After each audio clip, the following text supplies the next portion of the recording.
Cyril Mokayesh. Le temps de vivre, on entend ces mots. C'est ta voix. Ce sont les mots de Georges Moustaki. Les mots de Georges Moustaki et l'immense privilège que j'ai de les interpréter, de venir les chanter aux Francopholies. Ce soir, c'est double bonheur et double honneur aussi de chanter du Moustaki et puis de jouer avant Renaud.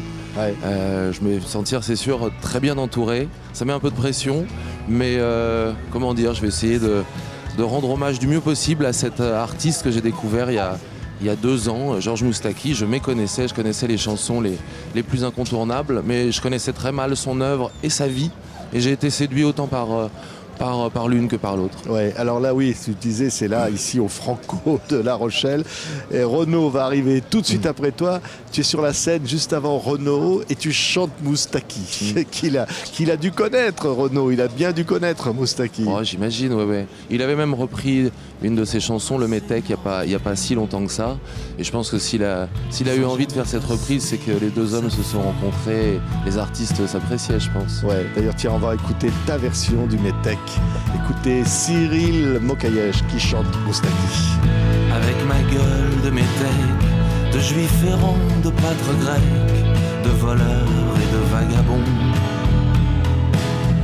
Avec ma peau qui s'est frottée au soleil de tous les étés. Et Ça résonne, hein, parce que là, en plus, avec les décors, Moustaki est un homme solaire. Un métèque, un juif errant, mais quand même la Méditerranée, toute sa vie, ça lui parle. Oui, et puis moi ça me parle aussi beaucoup parce que c'est vrai que j'ai des origines libanaises et une des raisons pour lesquelles je me suis tout de suite senti à l'aise dans ce paysage Moustaki, tout de blanc vêtu, avec des vêtements amples, en train de regarder un coucher de soleil en mangeant une glace. Il y a une vidéo comme ça que j'ai vue dans un documentaire. Et forcément, ces images-là me rappellent aussi, moi, les mêmes couchers de soleil, mais un peu de l'autre côté à Beyrouth, où je me souviens comme ça de moments d'apaisement, en train de regarder les derniers baigneurs de la journée, en sirotant une limonade. Je pense que oui, il y a quelque chose, une terre d'un seul coup qui m'a appelé dans la musique de Georges Moustaki. Et j'y suis attaché, c'est vrai, à ce côté-là méditerranéen. Et puis il y a aussi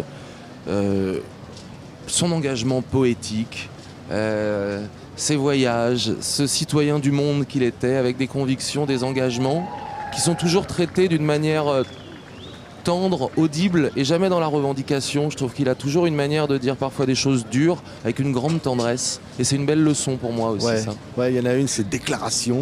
Il dit « Je déclare l'état de bonheur permanent ». Ça, c'est une déclaration universelle, extraordinairement d'actualité. Toi qui viens du Liban, ce pays qui a connu tellement la guerre, le bonheur permanent. Ouais. Sans que ce soit voté dans aucun parlement. Le côté vraiment très utopiste aussi, mais il en faut. Un grand rêveur et en même temps quelqu'un qui affirmait une forme de joie de vivre indispensable, je crois, à son mode de vie, quoi. Ouais, tiens, sans la nommer. Je voudrais, sans la nommer, lui rendre hommage. Toi, elle dit quoi, cette chanson ?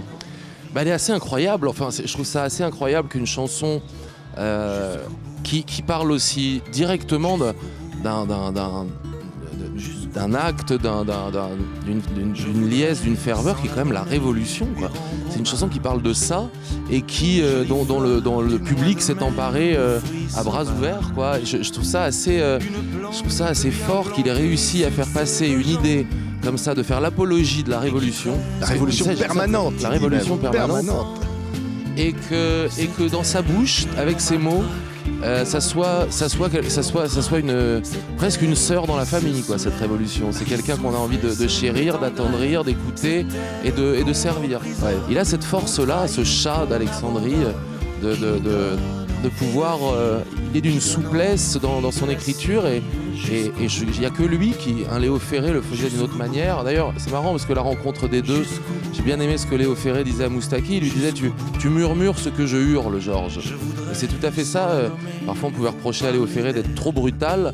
Eh bien, Moustaki dit les mêmes choses, mais avec une forme de charme, de sensualité aussi. Ouais. Qui faisait qu'il pouvait parler de tous ces sujets, dont la révolution, qui est quand même un sujet brûlant. Ah oui, c'est elle que l'on massacre. Écoutez, Cyril qui chante Moustaki. C'est elle que l'on matraque, que l'on poursuit, que l'on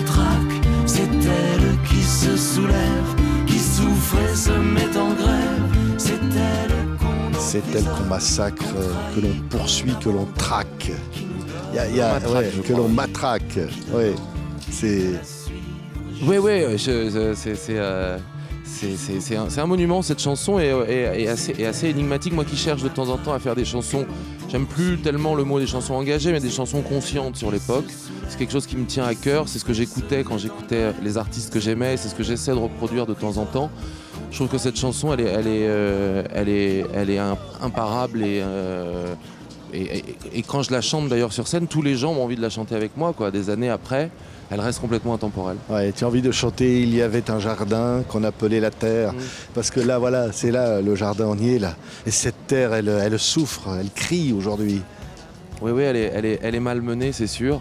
Encore une fois, une chanson assez visionnaire. On pourrait dire que c'est les prémices de l'écologie dans cette chanson, où il rappelle à tous les habitants de cette planète, tous les enfants du monde, le privilège que c'est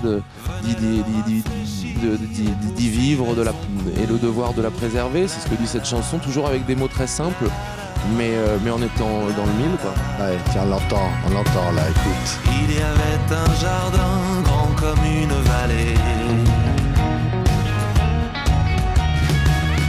On pouvait s'y nourrir à toutes les saisons. Et pourtant, dans le monde, d'autres voix me répondent. Ouais. Ça, c'est aussi la fraternité que chante Moustaki, qui te parle, Cyril.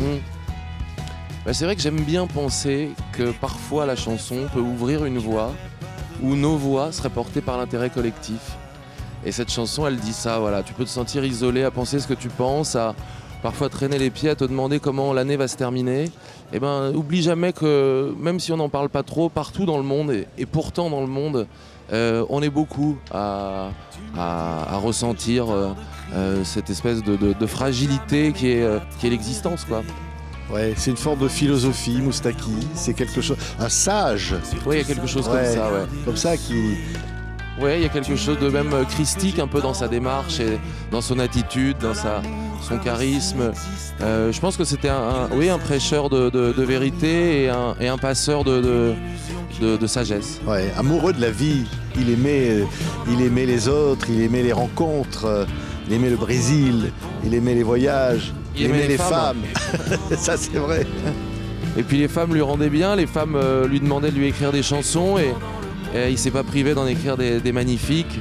Je pense aussi qu'il a servi la carrière de certaines comme Barbara ou Piaf, mais je pense qu'aussi elles ont largement contribué à lui mettre le pied à l'étrier, à lui faire des concerts, à l'emmener à New York, à faire les premières parties d'Edith Piaf. Il y a un beau rapport, un bel échange en cette période justement où parfois entre les hommes et les femmes il peut y avoir une incompréhension. Je crois que Moustaki réussissait le pari d'être assez féminin pour être compris par les femmes et les femmes l'aimaient, quoi. Ouais. Et la fille de Georges, évidemment, t'a dit Cyril, c'est chouette, je suis content que tu chantes Mon père. Oui, elle m'a même dit des choses encore plus bouleversantes quand elle a vu le spectacle, c'est vrai. Et moi je me suis senti encouragé, réconforté, voire même un peu adopté. Ça l'a fait sourire quand je dis ça, d'ailleurs je l'embrasse. Mais c'était indispensable intimement de sentir que la fille de Jo me validait. Ouais, parce qu'il était avec Et pourtant dans le monde, tiens. Et puis peut-être que Renaud là va glisser une tête pour écouter la première partie avant d'arriver sur scène. J'espère. Il va écouter Cyril qui chante Moustaki et il va se dire ouais quand même, ouais, ça c'est vrai. Quelle belle famille. C'est un monde, c'est une famille. Voilà. La chanson française, les francopholies, quoi. Ouais. C'est une fois par an et on le savoure. Merci Cyril. Et pourtant dans le monde, d'autres voix te répondent là. Ils nous écoutent partout là. Merci beaucoup. Ce qu'il te